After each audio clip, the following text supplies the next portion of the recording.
আপনারা দেখছেন press 24 channel.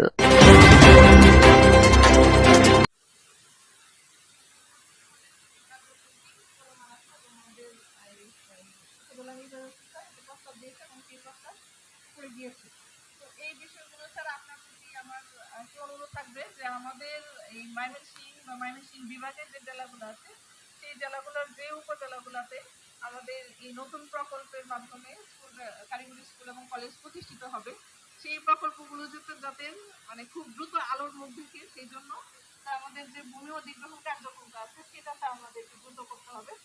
এই বিষয়ে যদি স্যার আপনার নজরে আসে বা আপনার কাছে এই বিষয়ে কোনো সুযোগ থাকে তাহলে আমার এবং এই টোটাল কারিগরি শিক্ষা অধিদপ্তরের পক্ষ থেকে তার অনুরোধ থাকবে যে স্যার আপনি একটু খেয়াল রাখবেন, আপনি একটু এই বিষয়ে যেন প্রতিটা উপজেলায় যেন একটা করে কারিগরি শিক্ষা প্রতিষ্ঠান আমরা গড়ে তুলতে পারি। তো আমি আসলে খুব বেশি বক্তব্য বাড়াবো না। আর এখানে আজকে যারা বিভিন্ন কোম্পানিগুলো আছেন আপনাদের প্রতি আমি যেটা বলতে চাই যে আমাদের আজকে যারা চাকরি প্রত্যাশী আছে তারা শুধুমাত্র যে চাকরি প্রত্যাশী তা না, তারাই কিন্তু আপনাদের যে কোম্পানি বা আপনাদের যে শিক্ষা প্রতিষ্ঠান সফল হচ্ছে, তারাই কিন্তু সফল হচ্ছে। সুতরাং যাদেরকে আপনারা চাকরি চালনা করা হচ্ছে তাদের কর্তব্য এবং তাদেরকে যদি আপনারা সঠিকভাবে চালনা করতে পারেন তাহলে কিন্তু তারা আপনাদের কোম্পানির প্রস্তুতি অর্জনে সহায়তা নিতে পারবে। আর এছাড়া আমাদের চাকরি প্রত্যাশী যারা আছে তাদের ক্ষেত্রে আমার একটা অনুরোধ যে আপনারা যারা চাকরি পাবেন বা যারা ভবিষ্যতে চাকরি পাবেন তারা শুধুমাত্র চাকরি পাওয়ার মধ্যেই সীমাবদ্ধ না থেকে চাকরি পাওয়ার পরেও যাতে আপনাদের যে কারিগরি জ্ঞান বা কারিগরি দক্ষতা আছে সেটি আপনাদের আপডেট করতে হবে। কারণ বর্তমান যুগ কিন্তু ডিজিটাল যুগ এবং প্রযুক্তি নির্ভর যুগ। আর প্রযুক্তি কিন্তু কিছুদিন পর পরই পরিবর্তিত হয়ে যাচ্ছে, পরিবর্তন হয়ে যাচ্ছে। অর্থাৎ এই পরিবর্তিত প্রযুক্তির সাথে নিজেকে খাপ খাওয়ানোর জন্য আপনাকে সবসময় আপডেট করতে হবে। তো সবাইকে ধন্যবাদ জানিয়ে এবং আজকে এই যে এত সুন্দর যে আয়োজন, এই আয়োজনের সাথে যারা জড়িত মানসিক পরিস্থিতি সম্মানিত অধ্যাপকবৃন্দ এবং আমাদের শিক্ষার্থীবৃন্দ, আপনারা এই যে প্রকল্পের অর্থায়নে এই এত সুন্দর মেলার আয়োজন সেই প্রকল্পের দায়িত্বে যারা আছে তাদের সকলকে কৃতজ্ঞতা জানিয়ে এবং সকলকে কৃতজ্ঞতা জানিয়ে আমি আমাদের এখানে শেষ করছি। অতিরিক্ত সচিব কাইন্ডলি মহোদয়, বিভাগীয় কমিশনার মানুষের বিভাগ।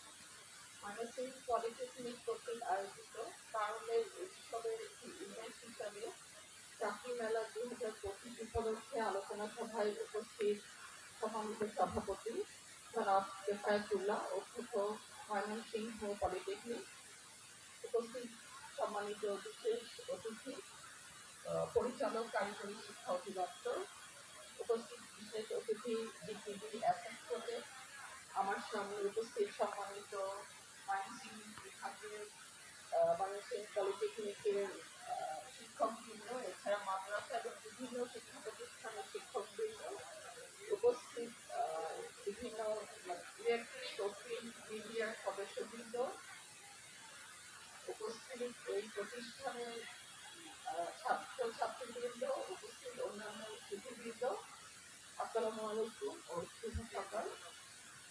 এটা বিজয়ের মাস, এই বিজয়ের মাসে শ্রদ্ধাতম চিত্তে স্মরণ করছি 1971 সালের মহান মুক্তিযুদ্ধের বীর শহীদদের, স্মরণ করছি সংগ্রাম হারানো মা বোনদের ও শ্রদ্ধা জানাই বীর মুক্তিযোদ্ধাদের যাদের আত্মত্যাগের এবং বীরত্বের বিনিময়ে আমরা পেয়েছি স্বাধীন একটি মানচিত্র এবং স্বাধীন একটি দেশ।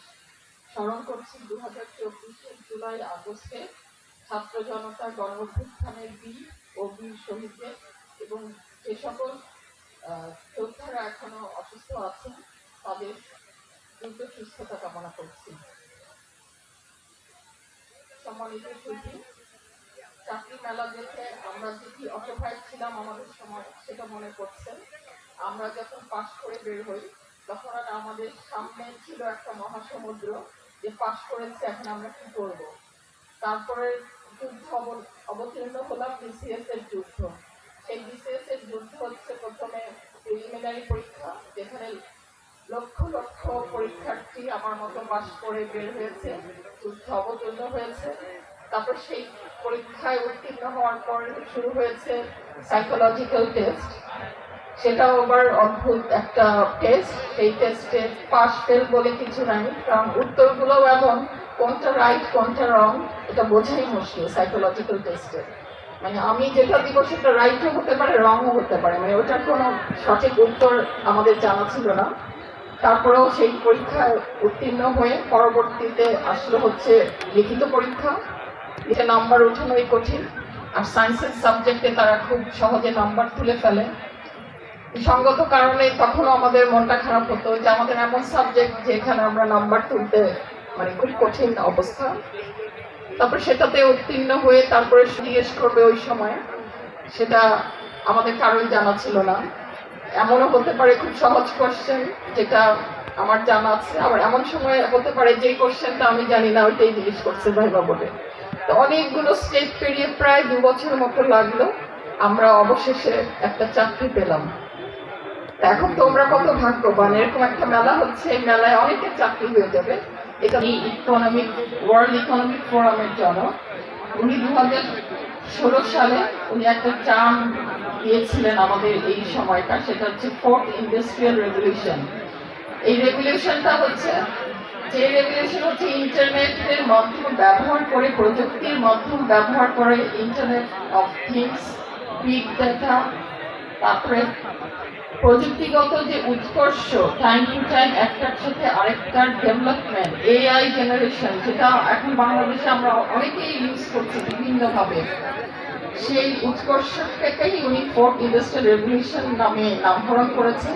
আর এই রেভলিউশনটা এমন রেভলিউশন যে ভবিষ্যতে আর 2-4 বছরে পৃথিবীটা কেমন হবে এটা কিন্তু আমাদের কাছে এখন আননোন, কারণ এআই দিয়ে আমরা এমন কিছু করে ফেলছি যেটা 2 দিন আগে হয়তো আমরা ভাবতে পারছিলাম না। এই জগতে একটা ইম্পর্টেন্ট জিনিস ওনারা কিন্তু বলেছেন স্টেম, সেটা হচ্ছে science, technology, engineering and maths. এই নলেজগুলো থাকলে সে এই যুগের সাথে তাল মিলাতে পারবে। তা আমাদের এই পলিটেকনিক থেকে যারা বের হয় তারা কিন্তু আমি মনে করি ইঞ্জিনিয়ারিং, টেকনোলজি এই দুইটার সংমিশ্রণে স্কিল যেই জিনিসটা তারা অর্জন করে। এই বাস্তবের যে দক্ষতা সেটা হচ্ছে আপনি কি স্কিল জানেন। এখন পুরো পৃথিবীটা হচ্ছে আপনি স্কিল জানলে আপনার চাকরি হবে, আপনি টিকে থাকবেন, এই টেকনিক্যাল নলেজের উপর মানে বেস করে আছে। এই জন্য দেখেন চায়নার অবস্থান কোথায় এখন পৃথিবীতে। আর সিঙ্গাপুরে আমার যাওয়ার সৌভাগ্য হয়েছিল। সিঙ্গাপুরে আমি দেখেছি ওদের অধিকাংশ স্কুলে অধিকাংশ স্টুডেন্টকে কিন্তু প্রথমেই ভোকেশনাল ট্রেনিংয়ের দিকে পাঠিয়ে দেয়, এবং খুব অল্প সংখ্যক স্টুডেন্ট যারা খুব ভালো রেজাল্ট করে তাদেরকে উচ্চশিক্ষার জন্য দূরে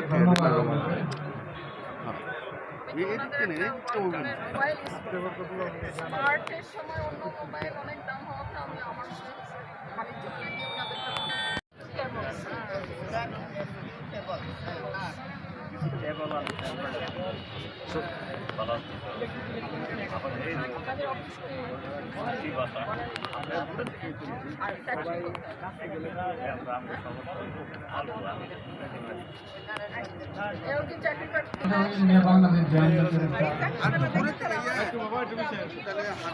ভাই একটু পিছিয়ে আসেন আরো পিছিয়ে আসেন। আমি তো সামনে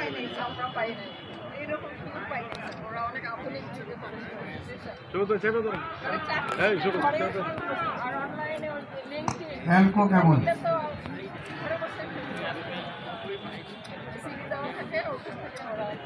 এটা রবি এয়ারটেল ওই কোম্পানি, রবি এয়ারটেল স্যার, এটা সিম সংগ্রহ করছে।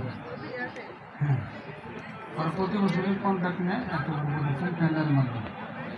HS engineering and technology, Heidelberg cement group, Scan cement, Heidelberg, হ্যাঁ cement group Scan cement.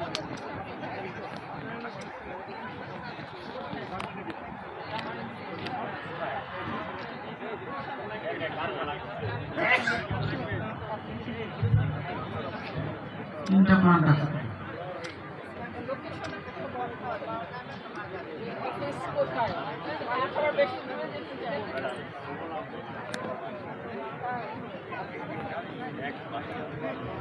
Scan cement.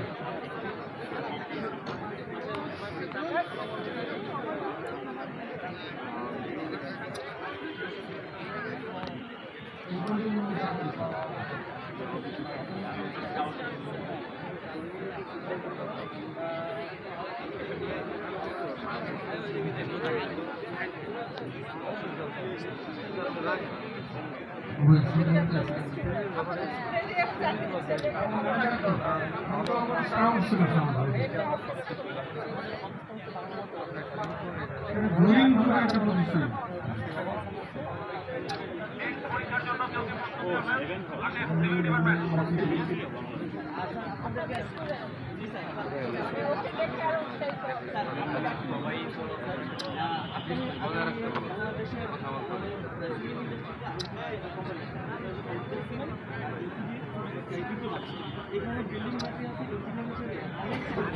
আমাদের সাররা যারা আছে বিল্ডিং তাহলে স্যালারিও ভালো, ফিউচার ভালো। আপকামিং স্যালারি যাদের সিনিয়র পোস্ট আছে 8 থেকে 10 লাখ টাকা আমাদের বস। আপনাদের কাজ হবে একটা ডেটাবেস রাখা ওদের। এদের ডেটাবেস রেখে ও যখন ভর্তি হবে তখন দেখাবেন প্রোফাইলগুলো, এইখান থেকে পাস করে এই প্রোফাইলের একটা চাকরি থাকবে।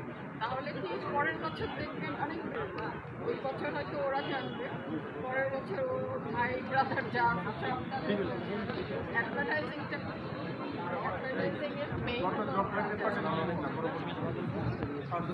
আপনাদের কাছ থেকে আপনার তথ্য সংগ্রহ করে রেখে দেন। ডেটাবেস রানার মোটরসাইকেল তো ঢাকার সবচেয়ে মোটরসাইকেল দেখি রানা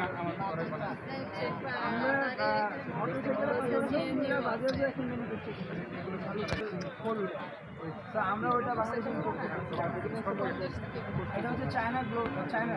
আপনি কি চাকরি করেন মার্কেটিং? ধন্যবাদ আপনাদেরকে। এসিআই মোটরস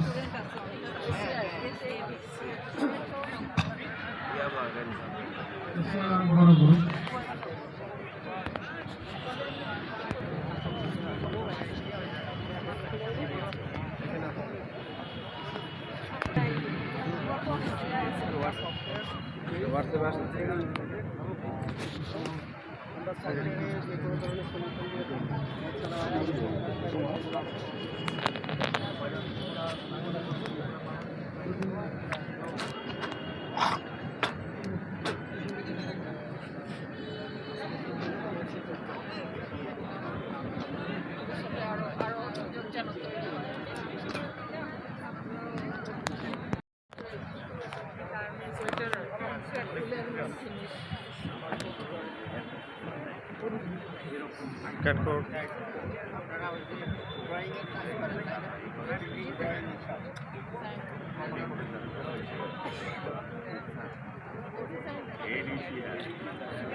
ইলেকট্রোমেডিক্যাল টেকনোলজি ছাত্র দরকার সব আমরা সাপোর্ট করি।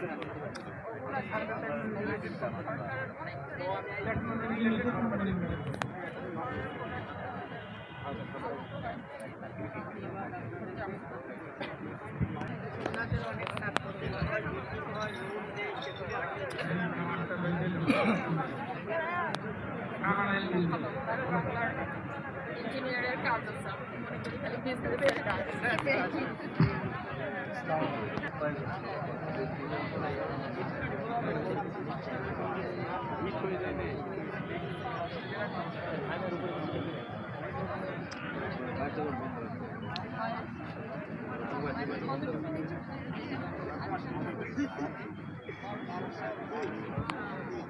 তুমি না বলে এটা খেতে খেতে কি ভালো লাগে না।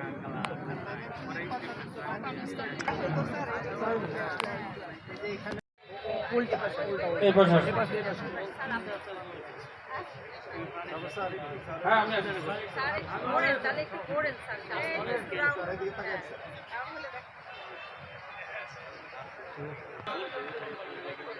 মাস্টার নেটওয়ার্কে প্রতিনিধিকে বিশেষ অতিথির কাছ থেকে সম্মাননা স্মারক গ্রহণ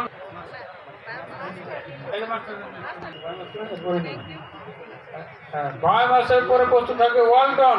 আবার হারজি ছাত্রদের জন্য এই প্রতিষ্ঠানটি এসেছে, তারা প্রতিবারই আমাদের আসে, সেজন্য ধন্যবাদ তাদেরকে। ওয়ালটনের পরে হোলসিম সিমেন্ট প্রতিনিধি আসুন, ডান সাইডে আসুন, ডান সাইডে উঠেন। হোলসিম আসতে ওয়ালটনে তো অনেক পণ্য, ভ্যারাইটি, অনেক variety, mobile, fan, computer, laptop.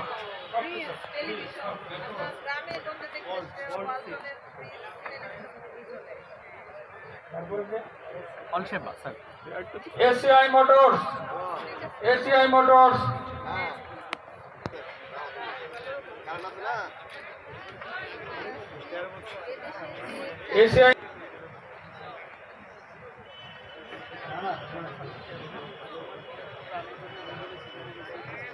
রানার অটোমোবাইল পিএলসি, তার অনেক একটি বড় কোম্পানি, পাওয়ার অ্যান্ড মেকানিকের জন্য অনেক সহায়ক। প্রত্যেক বছরই তারা অংশগ্রহণ করে এবং আমাদের নিয়োগ দিয়ে থাকে, পরবর্তীতে নিয়ে দিয়ে